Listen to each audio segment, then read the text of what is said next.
Hello, everybody. Welcome back to the Corridor Digital Podcast, episode 129. We've got a great show for you today. We've got Sam, Nico, and myself, Jake. And before we kick this off, I'm going to play the same exact song that I played last week for Nico, and we're going to see if he can recognize what it is. Are you ready? I'm ready. All right. Play along at home. Play along at home if you know what this is. It's a classic.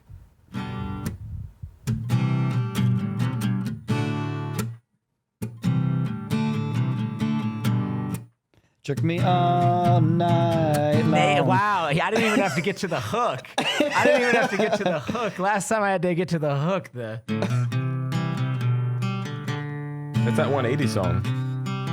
AC/DC. Oh, yeah. Yep. Jake, you've been picking up your cover game. Acoustic covers by Jake. Covers by Jake. Next week, we got Weezer. this song by Weezer. And then Blackbird by the Beatles. Wait, this is Weezer, right? This is Weezer. Yeah. Okay. Okay, yeah, cool. Well, what's up this week other than all the crap? yeah, other than the war that's going on. You know, good old war. Yeah. We can take people's minds off of it and talk about cool things happening. Yeah. In the corridor. I got cool things happening. I don't really want to talk. I'm down to talk about that. Just I don't want to talk about it right now. What, corridor? No, the war that's going on. Oh yeah, no, I think Russia. as just a couple dudes doing VFX. Yeah. We're good on not delving too deep into geopolitical issues. Just know we're aware. We'll get there. It'll slip through the cracks. Yeah, I'm sure it will.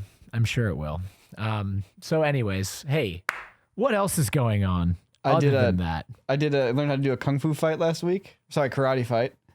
Yeah. I did a karate fight. Currently working on some VFX for a Scott Adkins movie. Yep. That's super cool stuff going on. Yeah. That's what I got going on. Yeah, and all I'm doing is just a continuation from what we talked about on the last podcast. we are moving forward with the virtual influencer idea. It sounds I'm messing with that. I have to learn Python like Nico did, basically, but I got to learn my own version because it's a whole different thing. But it's really cool. It's working so far. I'm generating scripts that have moods and dance moves listed in them and dialogue. I don't want to spoil anything, but I had to drop a brand integration into the project folder, and I noticed that there was a file with a date on it that said Jake's voice working. So I don't know. Yeah, no, I'm doing that for everyone right now. I got one for me. I have one for Ren. I'm working on one for you. I'm just testing the waters here a little bit with basically just kind of getting voice sets. We talked about this last time with all the hours we have on the podcast. It's the perfect spot to start trying to train stuff. So yeah. But yeah, don't open anything in case there's surprises. I didn't. I just, my eyes couldn't avoid seeing that title, and so. You see your name and you're like, oh no. Yeah, exactly. Well, but I kind of knew that part of the strategy was to see if we could create a digi double of me. So yeah, I mean that's on the to-do list. But we'll get there. Okay. You're using GPT-3 to write scripts? For the scripts though, yeah. The script stuff is the GPT-3 stuff. Yeah. I did a little AI experiment last week, but it didn't work out. So what were you trying to do? That's sad. Well, NVIDIA released the thing that's neural something radiance fields, I can't quite remember the exact term, but they're called NERFs. Basically, imagine you've seen volumetric things before, like fire, smoke for VFX. So you can do volumetric shapes also, and they have AI algorithms that can just take pictures and basically do the equivalent of a photo scan, but it makes a volumetric reproduction of whatever it is that you're doing, which is super cool because you don't need as many pictures as you would for rebuilding something in 3D. And it's also not a meshed object. It's almost like colored clouds, and the better it is, the more hyper detailed that cloud becomes to where it looks like it's actually the shape. And NVIDIA came out with a thing that makes it like 30 times faster to the point where you can basically generate it in a matter of seconds. So imagine like photo scanning, just like snapping your fingers and it's ready, which is super cool. Really? But every time I run it, it gets like halfway through it and then it just crashes. And it's just one of those things where like the program keeps running and it's crashing internally. So like something inside the program is breaking somewhere, and trying to get it running was very, very difficult. And trying to get it running in Linux would be the next step. And I don't know if I got the wherewithal to do that. So yeah, there's always when something isn't working and you're solving bugs, there's a certain point where you start stressing out because you're like, I really should be doing something else with my time, like researching the next VFX Artist React episode or something. Yeah. Yeah. That stuff's crazy. Like when I think about like the problems that like autonomous vehicles have, Oh man. you know, it's like you have a car that has like they're using cameras and LiDAR on Teslas for that stuff. Yeah. But effectively, it's like 2D image recognition, it seems like. Yeah, because they backed off the LiDAR thing because they couldn't get parts for them That's crazy. during the supply chain crisis. That's crazy. But like thinking about that kind of stuff of like, all right, here's like a few images. It's like, okay, you want a car to do image recognition. How much better would it be if it had something 3D to work with? Yeah. And so even though the camera's not, you know, maybe you would have two cameras or even just one, because if the car is in movement, you know? Yeah. I mean, I would argue that if you have a self-driving car, you should have something better than cameras. Like, human beings have eyeballs. We get into car accidents pretty frequently. Like, let's up it a the level. next best thing. Yeah, you know, give me a LiDAR and cameras. But Ren noticed that like his Tesla doesn't have LiDAR in it because it's from the era right now where the LiDAR wasn't available. Dude, what a piece of junk. He does notice car that it doesn't have doesn't stop LiDAR as in it? quickly. It's like it's not quite as forward looking as like a LiDAR equipped Tesla is. But I'll bet that at some point in the future they retrofit these cars with LiDAR. He knows he can just use his foot, right? Right. Yeah. I mean, mine doesn't have the little speaker. Like all Teslas now go like whoop, whoop, whoop, whoop, whoop, whoop, whoop, when they're backing up, and mine doesn't do it because I don't have a speaker installed because it's before the regulation passed. Dude, What was the wait, regulation? they have to have speakers? Yeah, so electric cars have to have speakers in them because they have to make a noise when they're backing up, which makes sense. And there's also, I believe they have to make a noise if they do an emergency stop because they detect a pedestrian. When they make a noise inside to alert the driver, they need to make the same noise outside to alert the pedestrian. That sounds like a California law. Is that a national thing? Yeah, this is what they're passing now. That makes sense, though. Yeah, it makes sense. And the car's going, look out, I'm going to hit you. Like, it's kind of nice for it to say something outwards as well as inwards to the driver. I mean, I'm not against it. I'm just saying, Alert. Like, there no state, Alert. no state loves being first on like those kinds of laws than California. California, Yeah, no, it's a like, national guys, thing guess actually. what? It's a national we came like up with. they've been making rules. It was the electronic Mustang actually that kicked a lot of these into effect. Okay. Yeah. Funny.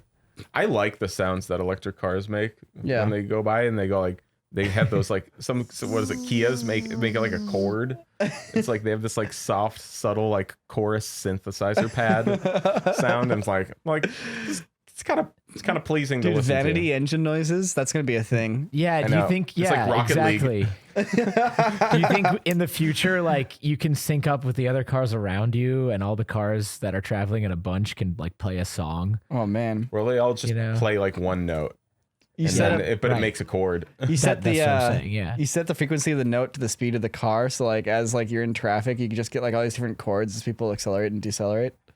That would sound amazing. Yeah, that probably That would be kind of cool. that'd bring world peace probably.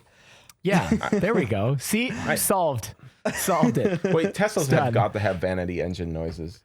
Like, because Ren has one that where it plays like a Witcher song or something. Yeah, no, he honks the horn and it goes like da-da-da, according to your Witcher, da-da-da. And I'm like, what? Like, sweet. It's using that speaker, the alert speaker for that, because you can also talk through your phone and have it go like, "Citizen, step away from my car." Citizen, step away. Deploying toxic gas. Well, it filters your voice too, so it makes you sound like a freaking Combine from Half-Life. That's sweet. It's super sweet. That's like really cool. My car doesn't have a speaker, so I can't do it. You can't do any of this cool stuff.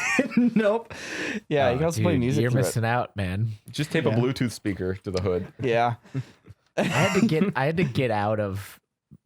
Wendy and I got a Suburban because we have 6 people in our family, and it's not even a new one. It's a 2017. It's like a nice car, but it's like I had to get out of it the other day because I was just like, you know what? I'm done. I'm done with this car. I don't know how they make them this nice anymore. You know how I just became completely discouraged by like how much work you'd have to do to like make something equivalent to that. Oh, and man. Teslas are like a whole nother level up, but like everything from like the stitching on the dashboard and how it's like perfectly machined, you know. Oh, to, you like, didn't. Oh, you didn't all like of the- get out of a lease. You meant like step outside of the vehicle. No, I had to like leave the vehicle. Yeah. It wasn't a bad thing. It wasn't like you had to return it. Okay. No. Okay. No. Yeah. Sorry, it sounded kind of bad at first. So, yeah. No. It's wasn't crazy bad. how much like iterations become a thing over the past like 20 to 30 years.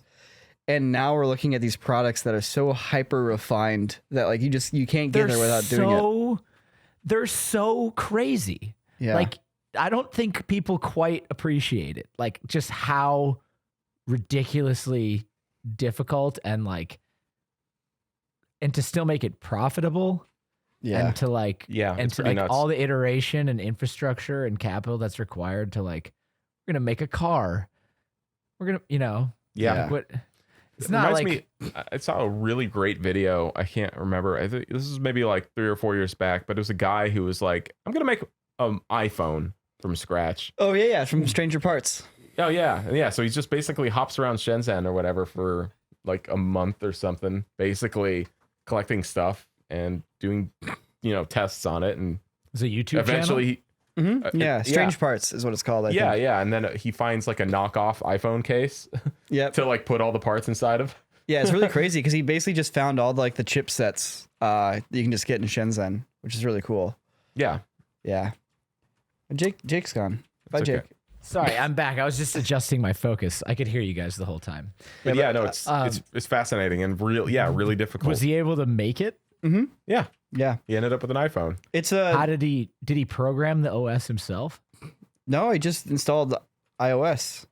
Oh, okay. So he made he put all the hardware together. Right. Yeah. Okay. Basically, what he did is like, so when you have an iPhone, you pop it open. There's this brace, there's this chipset, there's this circuit board, and he basically just parted out all the pieces and went to all the individual suppliers, basically at a mall, effectively, and walked in the store and be like, I'll buy that chipset, and I'll buy that, you know, circuit board, and I'll buy that little like brace, and I'll buy that battery. He put it all together. It's really crazy, and it shows you how much nuance there is in manufacturing and how little of that is happening over in the United States right now in terms of like industry. Like there's some of it happening, but you can't just go to like an electronics strip mall and piece out the pieces price out the pieces that you need to build your electronics project or whatever it is. Yeah, No. that doesn't exist. But you're also talking about Shenzhen. Like literally that is like I mean, there's a reason why it's right across from Hong Kong and like it is what it is because they were like, hey, we're going to build this stuff. And then it was like Western money and like distribution into Hong Kong. And then they're like, oh, let's put the factories right here. You know, which That's true. I it's mean, like Shenzhen literally- is the electronics capital of the world. It is Yeah, like it that is is the like- pinnacle of mankind's computer engineering and electronics engineering. So, you're absolutely right that like it is going on it's almost an uncomparably more so a rate of that happening over there. Do you guys, speaking of phones, do you guys remember the Batphones? Yeah. Batphones? The Batphones. Yeah, I think The I might Corridor still have Batphones. the. I might still Oh, have yeah. Let me I see still if I have still have one. the chip. In here. I still have They mine don't- too. They don't work anymore. Yeah, they They stopped working. They stopped working. When they rolled over to Yeah. 2020, I think it was. Yeah, that's funny. That's a story there. I mean, it's probably come up time and time again here, but I don't think we've talked about when it in the podcast. they rolled over to the smaller SIM cards. Eventually, I don't know. Yeah, and when they rolled over to the smaller SIM cards, those ones stopped working. Eventually, Yeah. So like years ago, in 2014, we shot this thing called Snapper Hero, which was like this wacky Snapchat series that we got roped into, and it was fun. It was fun to film it. It was great meeting all the people filming it. a Snapchat series. It was Yeah, like kind of the first of its kind, actually. The first narrative Snapchat series where, 24. Each episode only lived for 24 hours. and they were gone forever. Yeah. Yeah. So we have a little trophy that says we did it. Because But you can't prove it. because we can't prove it. Yeah. Yeah, we did win 4 streamies that year. Oh yeah, that was a good one. But basically, for the shoot, I think it was like AT&T sponsored part of it or whatever. So basically, we got a ton of phones from them. It was like a bucket. It was like 12 or 15 Samsung phones. Galaxy 7s? Yeah. Note 7s, yeah. Yeah, so they're, they were notes. they're decent hardware. And so we're obviously using them for like all the props. It's funny, we filmed the whole thing on iPhones because we require like the better camera, and there's more filming and video apps that we could use to actually, make the piece. But then we pretended like everyone was using these Samsung phones. And the best thing about the phones is that they were all actually functional phones with SIM cards, and they're all activated with unlimited data plans.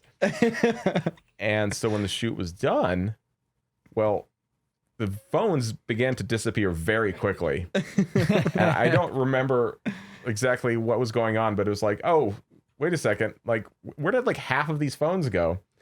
And so we started playing with them, and we're like, wait a second, they're all still activated. Like, what's going on? They all have data plans. They all have functioning phone numbers. Like, they all work as mobile hotspots. They all work as mobile hotspots. And so then we just split them up, and we all have these bat phones, which basically we're using constantly for like hotspots. Because this is the day when you had a cap on your internet. Like, we literally had, what was it, like 10? No, we had 5 gigabytes that like we shared in the family plan. We were sharing. We still share that. Yeah. Now it's unlimited though. Yeah. But back then they didn't have unlimited. There used to be like the true unlimited that people are grandfathered into, which Sam had for a while actually on his iPhone. Yep. But data caps, right? And we're all trying to deal with that. So we call them the Batphones because it's like Batman's phone, as in it's an untrackable, corporate activated phone with unlimited data. So like anytime we went on a trip anywhere, we would just like throw it in the car, throw it in our pocket, and then we'd turn it on, and then anybody in the car could have Wi-Fi for the entire road trip. Yeah. And you could watch Netflix, you could listen to music, you could do whatever, and you never hit your data caps. I brought one overseas. I can't remember where. I think I brought one to Iceland. Did it work? Yeah, it was working. So you just had international data? Yeah, so I just was doing roaming, streaming, and everything. Yeah, it was great. Yeah, full corporate activated phones. And then I remember we went to Detroit to film our Battlefield series, and we were in this hotel. It was like a cheap hotel, extended stay place. And they had Wi-Fi, but they have like one router in the center of the area. And so like everybody's just on the crappiest internet connection. And of course I had my bat phone, so I could watch Netflix, I could watch YouTube, because you couldn't watch it otherwise. They didn't have like Wi-Fi you could access in your room. And I went through 60 gigabytes of data on that phone over the 49 days that we were out there. Yeah. And just to put it out there, like 5 gigabytes or 10 gigabytes is like our total data plan, like for our entire family sharing. I went through 60. That was pretty great. It was wonderful. Yeah. Anytime, anywhere you went, you just always had internet, and it was unlimited. And then 2020 rolled around. Someone at AT&T. Yeah, somebody shut it down. Someone's like, hey, can someone audit like all the free phones that are out there? And I have a feeling they didn't audit it. I have a feeling they just punched in the date and they just put 2020 as like the turns off. Yeah, I think they just probably had an automatic protocol that went into effect. Oh yeah, Hey, listen, these guys were there for like 6 years. How much data should we give them? Like 1 year data? No, you gotta make it 6. You, Sam, might be 7 right. years. Make it 6 years. I know. I think they just cleaned house. They probably were like, "Hey, hit the red button." And they hit it, and like all the phones get deactivated. And like, all right. So which ones do we need on? Yeah, just delete all the phone numbers that haven't been used in the past year, and if they need it, they can call us. So I found somebody has re-uploaded episodes of Snapper Hero to YouTube, and but not all of them. No, not all of them. I don't think they. Well, and the reason we didn't upload them to YouTube was because at the time YouTube didn't support aspect ratios as like a concept. It was like it was 16:9 video, anything that could fit inside of it. You couldn't even upload 21:9 stuff and have it play properly in a player yet. Yeah. And so we're like sitting there going like, this is gonna be really weird to upload a whole series of vertical video with like side to side chunky letterboxing. Is 21:9 even supported today? Yeah, you can finally add. Okay, titles. we don't up. Wait, no, this guy's at. Oh wait, no, it only starts on episodes. All right, so here are the comments. There's only 2 comments. somebody says, where are episodes 1 through 3? And then another person says, I refuse to believe that Corridor Digital had anything to do with this. And then the guy who uploaded it says, believe it or not, it's true. It's made like this on purpose, so it seems like it has been completely edited on mobile phones via Snapchat. I'm just registrating episodes. And porting here. And porting here to YouTube so people can watch here too. Registrating and porting. Dude, the old registrator. Dude, my favorite joke from that series, which I think it's only Sam and I find it funny, but I start crying when I think about it. It's so funny. So Freddy dies in Snapper Hero. Like straight up dies. He falls to his death. Harley kills him. And Sean Duris's power is that whatever he draws comes to life. So he's like, all right, I've been practicing drawing on Snapchat. Because remember, you could draw on Snapchat back in the day. Using like a stylus and a tiny screen and like a selection of 12 colors. And I'm going to draw Freddy and bring him back to life. And so he tries it. And it's just like this random Asian guy that we got from like local casting. Who's not a good actor. Like, you know what? Community channel, like community access TV channel, like style, like actor. And he's like, I'm back. I'm back. And I was like, yay. And everybody act like he's Freddy. And so he's they all normal. like jump on him and hug him and they're like, yay, it's Freddy. And Sean Duris is like, that doesn't look like Freddy. I don't think it's Freddy. That doesn't really look, I could draw him again. They're like, no, just leave it. And like the extra funny thing is like you have all these influencers, like all these big YouTube and Snapchat and Viners at the time jumping around like hugging this one random like dentist from like Encino. And like, you're back, Freddy. So yeah, that was a good one. Man. Oh man. And Snapchat got pissed at us because they were just launching their like news and like curated channels. They didn't have curated channels when we started the show, and then we dropped the show, and about halfway through is when they launched their like curated like news channels, which is they're all garbage at the time. And like we were kind of the first ones that were doing this curated like actual produced narrative on Snapchat, and the headquarters did not like it. And in fact, there were backdoors for uploading to Snapchat just like video clips, which is what we did for the first like 8 episodes. Yeah, basically it was like a jailbroken app situation. Yeah, you use a jailbroken phone that we're using to get them uploaded onto this account. And they were truly hacking it. Yeah. Yeah. And then Snapchat's like, you guys need to start. You guys can't do that anymore. You can't upload backdoor to our Snapchat app. We're going to block you from doing that. Secondly, if you do it again, if you figure out another way, we will delete your channel from Snapchat because you aren't playing by the rules. You uploaded a video without having it just be a natural video. So then we set up a little system to record the screen of an iPad with the camera on the phone. And this Nick Laurent ran this. And you just had to record. It's literally like doing a cam rip in a theater where like you go in with a video camera and you record the screen, and just whatever audio the camera's microphone picks up is what you get. So there's this weird shift partway through Snapper Hero where like it just switches over to like being filmed off of a screen because you can't upload natively. Man. God, what big tech. What a bunch of bullshit. What the hell was going on then? Like so AT&T was like, hey, we want you guys to do this series. And then no consultation was done with anyone from Snapchat. Well, we didn't need to. Yeah. Because it was just like, well, we have a way to do it and it works. And all we're doing is harmlessly uploading silly video clips. Right. But and Snapchat Sean was like #1 Snapchatter at the time. Yeah. Too, so no, because that was the era where all these like social media platforms had to decide if they're going to try to take a cut of people like selling their own brand integrations, right? You know, because like on YouTube sells ads and you get a cut of the ads and YouTube gets more of a cut of the ads, you know? But if I sell effectively the exact same thing, except instead of going through YouTube's pre-roll system, they just come to us directly, which is basically what you see on every episode of Visual Effects Artists React, thanks to Christian. You're seeing us skipping the YouTube system, you know, right? It's like calling an Uber driver and he pulls up and he goes, cancel the ride and just pay me directly, you know? And then like, I'll give you a little discount and I'll make more money. And like, so there's a moment in time when, you know, all these different platforms were like, all right, we're going to get a cut of that. And like YouTube started to do it just barely. And then I don't know what it was. Somebody was smart and they had a good head on their shoulders. They went, no, don't do this on YouTube. It's going to be a can of worms for us. And so YouTube backed off, and it's never been an issue. But Snapchat, however, it's because they had AdSense. Yeah, it's because they have AdSense. And That's I think why they also YouTube realized never they had would to do basically it. like if they got too involved, suddenly now they're taking on way too much responsibility. Every single brand integration becomes like, well, YouTube, if you're getting a cut, now it's your problem if I have a problem. You know, it's like they didn't want to be a part of all that. You know, it's like we're just going to stand back here. You guys do your thing. But Snapchat, however, did not feel the same way. And they're like, oh, if you're doing a big brand integration on Snapchat and you're making money by broadcasting on our platform, I think we need to cut.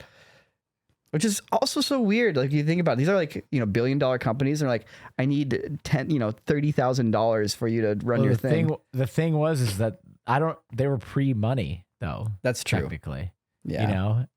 And I don't know. Does Snapchat? I know nothing about Snapchat, by the way. So don't crucify me in the comments. But like, does Snapchat even have a monetization system? Probably. For like 10 people or whatever. Probably about as much of a monetization system as Twitter does. Videos on monetizing Snapchat. your tweets. I mean, Twitter has a more formalized monetization system now with video. How to make money weird. on Snapchat. But why can't you monetize like poems on Twitter? Guys, I wrote a haiku on Twitter. It's like, dude, 100,000 people read this haiku. I just made $10,000. 12 ways to make money on Snapchat. Here we go. Are you guys ready? Promote products. Yep. No crap. Like AT&T. Create Snapchat ads. With a high click-through rate, Snapchat is a popular social media site for advertising as a small business owner. That's not how you make money. That's how you spend money. This is a BS Snapchat article that has ads. not been written by a human being. And by the way, Jake, this format, every single article now, anytime I Google a question, this is the articles that pop up where it's just like a numbered list that goes through a bunch of questions, and it doesn't actually answer the question you want. It's just a bunch of fluff. And Do it a pisses story me off that this is how takeover. Google works now. Well, here, I'm sure there's other. Do you want me to pick a more like educational one? This one's from Small don't worry about it. Business But Trends. it does remind me. You mentioned the selling product thing. That does remind me. So this is a series that Corridor Digital is shooting, right? And so me and Sam were like, it's all our buddies that we're shooting with, plus a few other people that we got to meet. And Sam were like, well, we should be in at least one episode. We should have some funny characters we get to play. And so we play these construction workers that are up on this roof that are noticing that like Freddy's learning to fly and that there's like a fight scene going on with Harley. So we have a really funny scene that we shoot. Oh man. And we have like reflective vests and hard hats on. Anyways, AT&T is like, cut the scene. You guys can't cut the scene. And we're like, what's wrong? It's like, your helmets are blue. The helmets are blue? Are blue. Oh yeah, we wore blue helmets, and that implied that we were working with AT&T. Or like we were AT&T employees. They might think you're AT&T employees. Therefore, you have to remove your entire scene from this. They're like, what if we just change the color of our helmets? They're like, no, cut the scene. Such BS. Whatever executive was in charge of isolate that, those and change the color. yeah, whatever executive You was can in do that charge in of that, After like, Effects. fuck you. Sorry, but fuck you. Yeah. Like, Dude, do your job, and that's by the not way, doing it. I think the article you read is an AI article. Dude, every article is an AI dude, article. dude, these Dude, days. I was just articles. asking my AI friend to do for the same thing for Twitter. How to make money on Twitter. Use Twitter to connect with potential customers and followers. Share your helpful and interesting content that is relevant to your Here we go. Snapchat doesn't. This is as of 2021. Snapchat does not include any ads that you use to earn money like YouTube. So you need to promote a product or service. Oh, look at that. God, They're that trying to sounds figure it out. Do you This think they're sounds gonna be around 10 fucking years? miserable. How long has this platform been around? And they haven't figured out a way to monetize it? Well, God forbid you use social media for fun. How is this a publicly? No, I understand that, but like, how is this a publicly traded? Where's the entity? value? It's not even like Right. Trump's on Snapchat. How is it a fundamental? How is this a fundamental value stock in any way? It's trading at 37.84. That's ridiculous. Well, I think they're just, absorbing all the children's data and then Yeah, they're just absorbing all market the cap children's data. Using it- $61.5 billion. well, it's like Google, you just harvest the children's data and then sell it to advertisers. Harvest the children's data. Yes. For real. That's it, That's dude. true. Yeah. God, that's so Man. messed up, man. TikTok is the king of that. The reaper of data. It is the reaper of data, dude. The government really needs to get on top of that. No one has any idea what to do right now, but soon, It's hopefully. so bad, dude. TikTok is literally just All of them. All of them are so bad. Yeah, How to harvest but- data. The easiest way to harvest data is to use a data scraping tool. Okay. No, TikTok is Sorry, I'm gonna stop with literally, it's shady as hell. Like Yeah. let me just see if I can pull up some quick. I'm sure there's tidbits plenty on of it. articles that talk about how shady it is, man. Yeah, there's a million articles. that talk Yeah, about like shady I is. mean, I guess that's the trade-off. Though. People It's don't just care, I like, guess. dude, what isn't? They what isn't literally shady? don't care. Yeah. It's like what other fun things are shady? In April 2020, TikTok officially cooperated with mainland China's internet censorship mechanism and began to prohibit the use of overseas versions of Douyin, which is TikTok in mainland China. They also do things like actively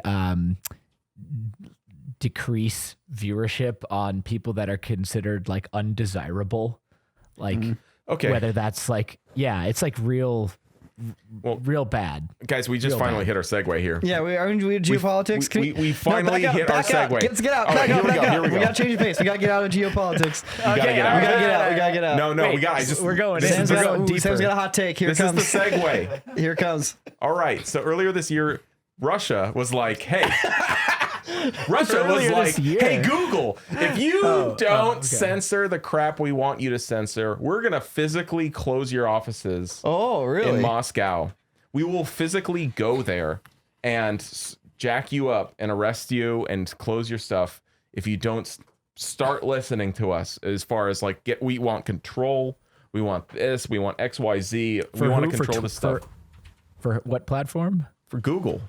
This Google, okay. This straight up happened. Fact check me, Okay.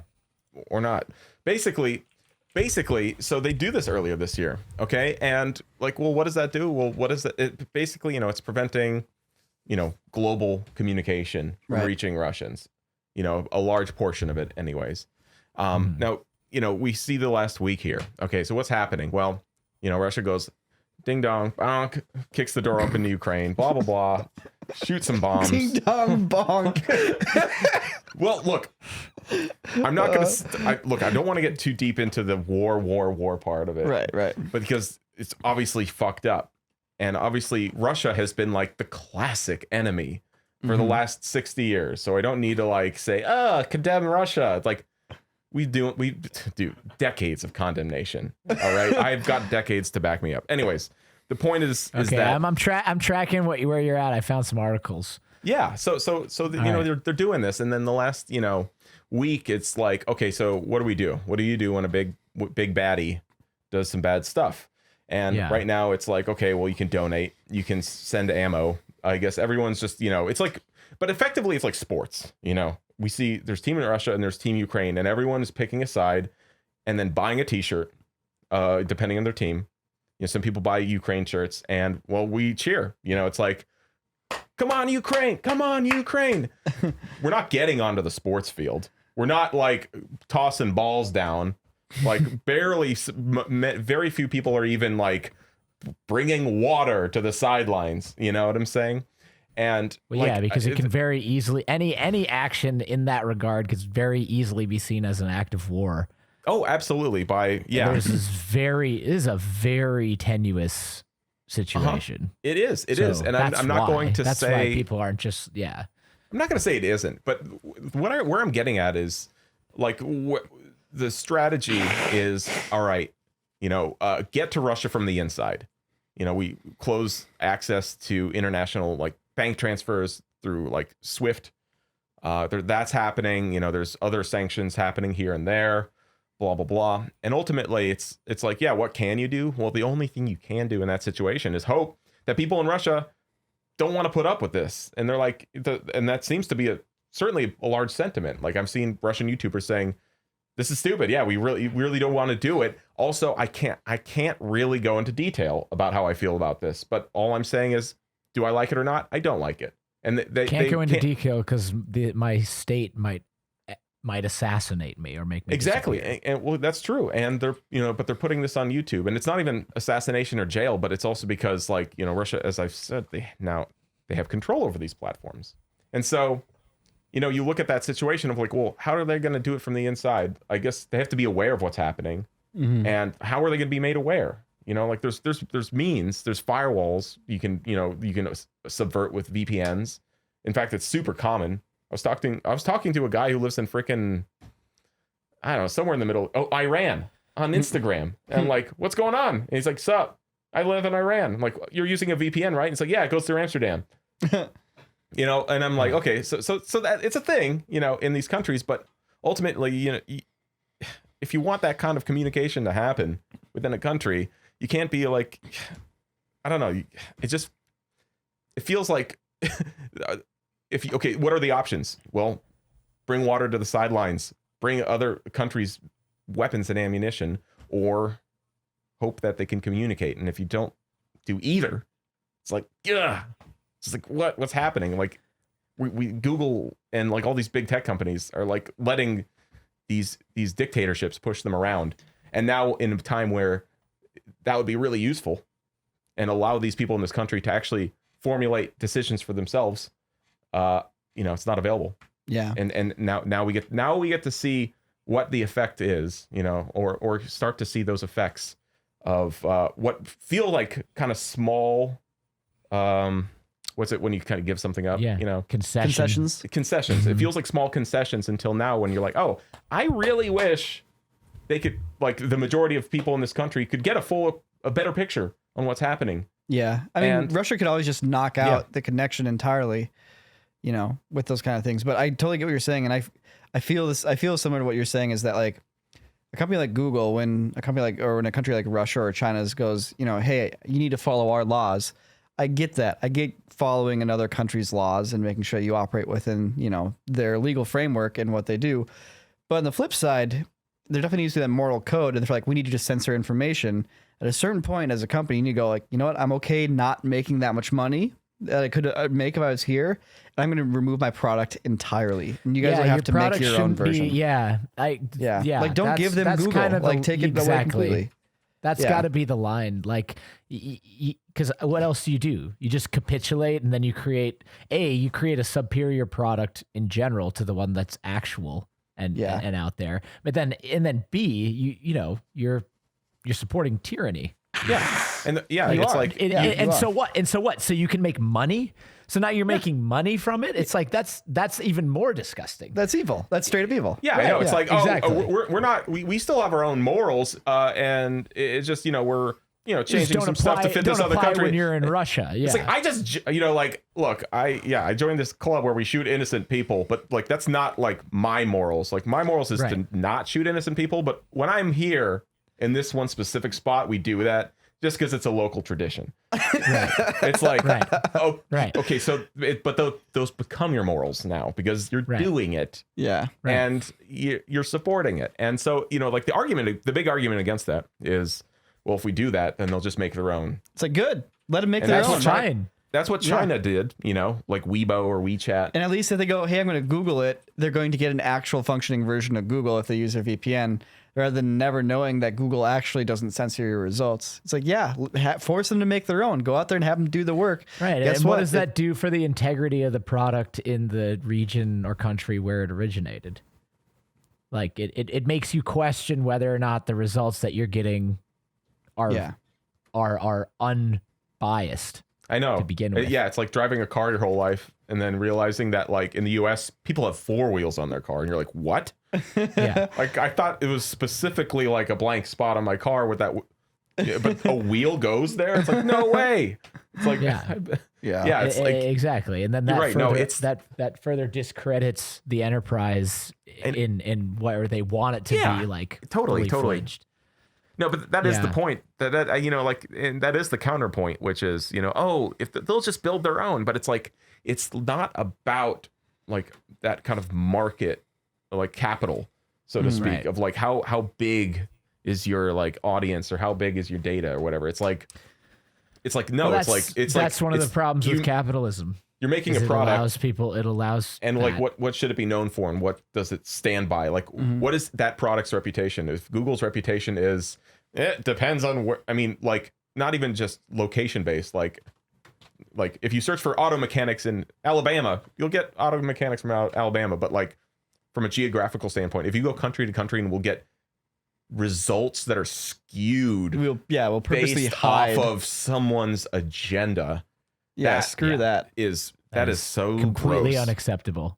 It's so gross. It's so gross. And that's why, I don't know. So hopefully the Russians can have their own revolution. Thankfully, the U.S. dealt with ours. You know, we had that one 300 years ago. And then another one kind of then the other one that was pretty significant. About 150 years ago.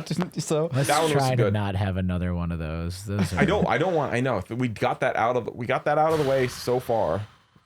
Dude, Russia. I don't think people quite realize, like, especially our generation and the generation that's younger than us, like, we've never seen dead people in the street, you know? Yeah. And like your loved ones, and we like have it very good. You've never seen you've never seen your entire livelihood bankrupt by inflation. You know, like these are real problems that are starting to come back because people are acting irresponsibly. And that's what's tragic about the Ukraine thing. Right. Not the Ukraine, but Ukraine's thing is they did that in 2014. Yeah. They did it. They got They had it. There's Russian-backed separatists. They started like a pseudo like government takeover. Everything went bonkers, and they came out of it with a democracy. Yeah, good for them. And now Russia's just rolling back through, going, okay, the whole like black ops, freaking psyops crap didn't work. Let's just go in there with the actual tanks this time. And it's just it's tragic seeing it actually work finally. You know, like, oh, cool. Here's a government shift that actually results in a positive outcome. We've been seeing the ones that go wrong for so many decades, and they finally nailed it in 2014, or like they did a, you know, above average job. You can rate it however you want, but the point is that it effectively worked.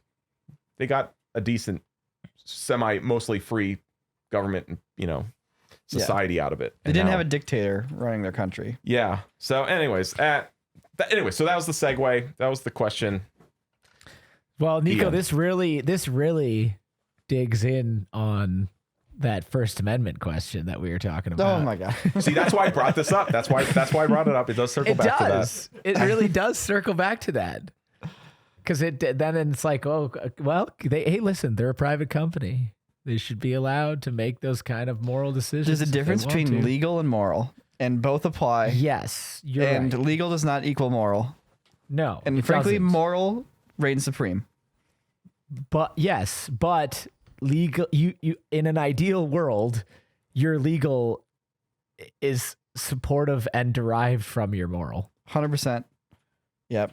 And they're not so wholly separatist that like one is one and the other is the other. Yeah.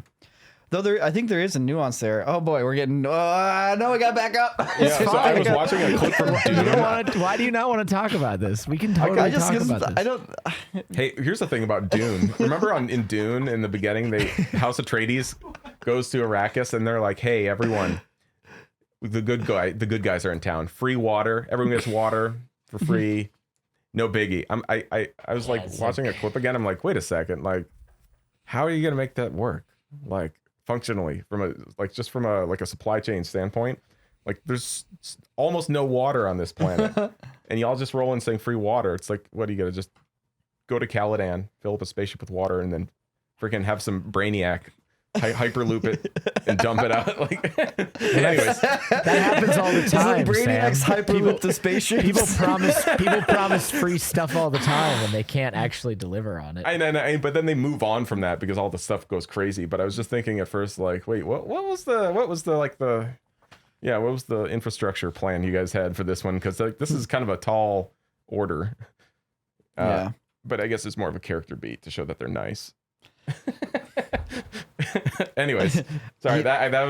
Even if they can't deliver on it, hey, at least they promised it, right? Yeah, it does set them up. At least just you promising it to me proves to me that you have a moral compass. I know you won't deliver. I know you'll let me down, but at least you Yes. promised me something you couldn't deliver on. That makes you a good person because that's how it should be. That's you know? writing. I like to focus what I'm on. saying. That's what it was. That's writing. This is how It's it character should be. development. This is how it Yeah, should be. I'm not actually interested in the way that the world is and creating a structure that's based on that. I just want to know how could it be? How should it be? Yeah. I hereby decree that I want everyone to be happy. Yeah. And I think exactly. being happy, people used to be sad. Now no they're more. not gonna. It's the thing of the past. I promise I will make everyone happy. I promise. Yeah. Cross my heart, hope to die. You know what? Screw it. Here goes the nuance, Jake. I told you I wouldn't do it. Here it comes. All right. Let's the go nuance back. I tried to hold them back. Yeah, I'm the not nuance gonna between- get. I'm not gonna Seeing if get I can all talk about hyper about it. Let's right. talk about it. All right, I'm just gonna drop this. The nuance right. between legal and moral Legal is and that moral. legal is not always there to enforce the morals. There needs to be space to allow people to have their own morals as long as they're not harming or intruding upon the rights of others. I don't disagree with that, and that space allows for the evolution of the law too. Yeah, but sometimes people see that as being immoral because they're like, why doesn't the law make you donate to charity? Why doesn't the law make you do community service? Why doesn't the law? Anyone who says that doesn't have very much experience with understanding how laws are executed. I think that's what that comes down to. But that's the ideal world thing. That's the like, people should donate to charity, so why don't we make them? It's like, whoa, there's a big difference there. Yeah. Yeah. Yeah.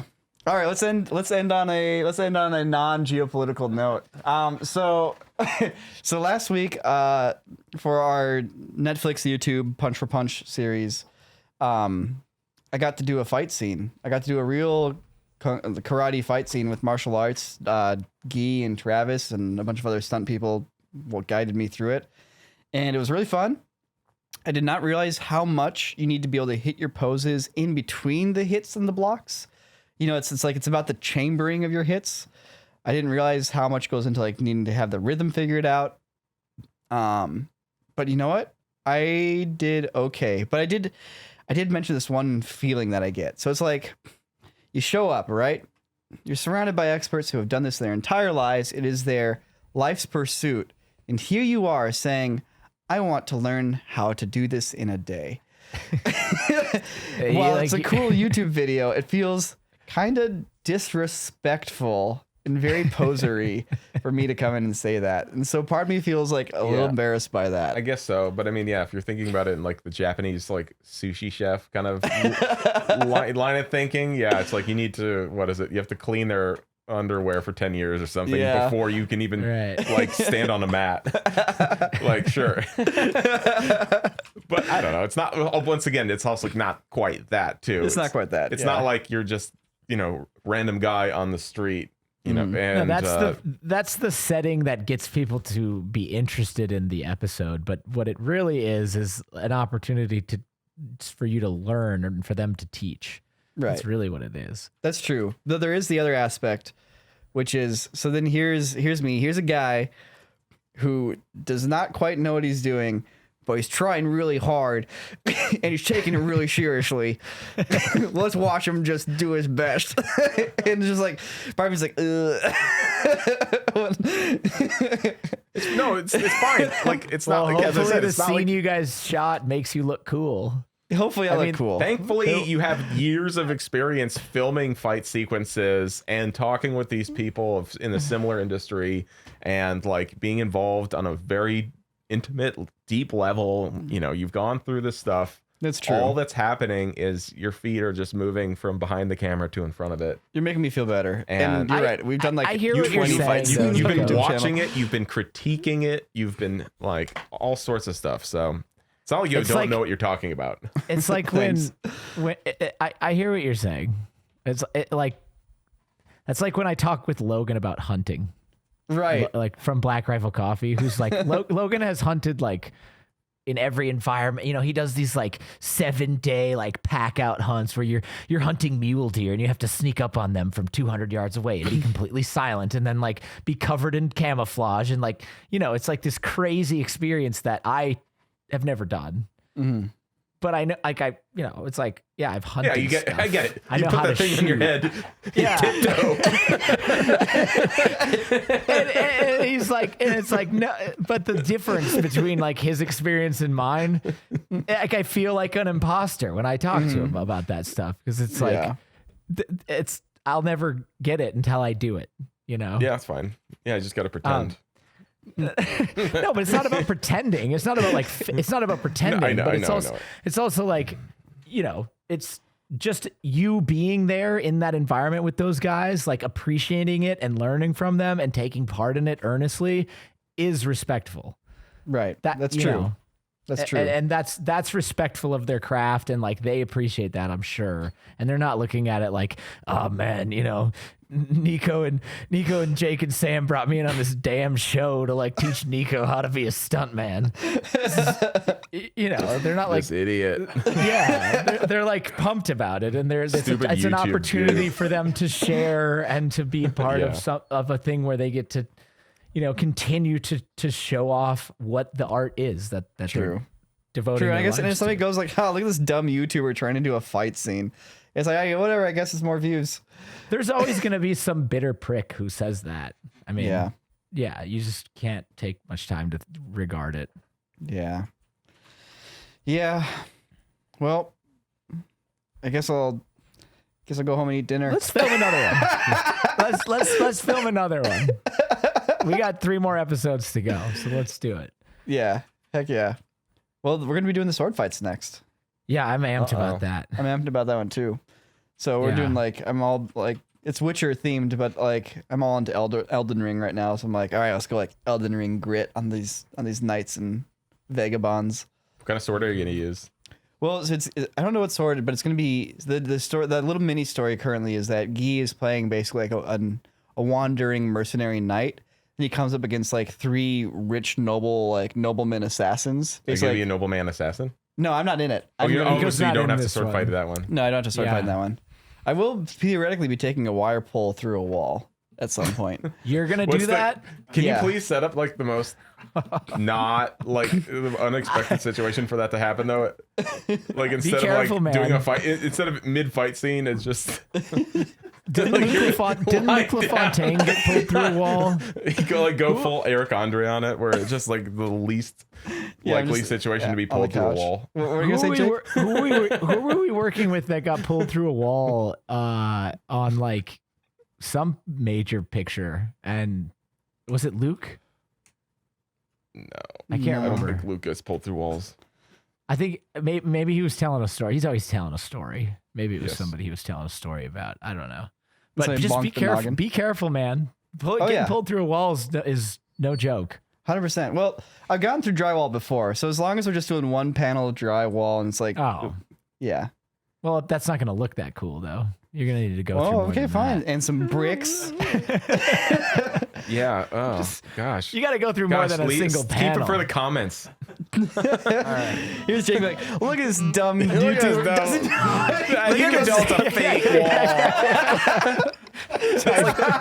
It's like the thinnest piece of drywall. pin that. I'm gonna pin that. I'm gonna comment that and pin that on the video. Thank you. All right. Thanks for listening to our podcast, everybody. Yeah, it was fun. I like talking about cool things with my buddies. So consider subscribing and Yeah, that's the best thing about the world these days. Despite all the darkness, is there's cool things still happening somewhere every week. that's true. That's right. All right. Thanks for watching. Peace out. Bye.